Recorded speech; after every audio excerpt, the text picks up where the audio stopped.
Matatag na paghakbang.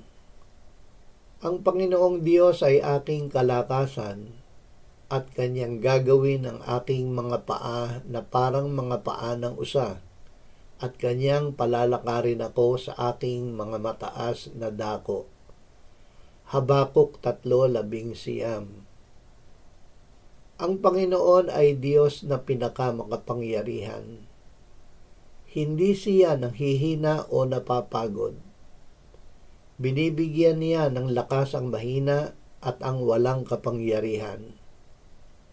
Maging ang kabataan ay manghihina at mapapagod, ngunit ang naghihintay sa Panginoon ay magpapanibagong lakas, paiilan lang na parang agila, tatakbo at hindi mapapagod, lalakad at hindi manghihina. Mararating niya ang mataas na dako na ibig ng Diyos na kanyang marating.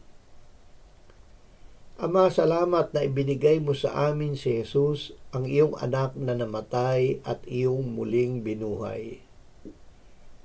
Sa pamamagitan niya na nananahan sa amin ay magagawa namin ang lahat ng bagay dahil siya ang nagbibigay sa amin ng kanyang lakas.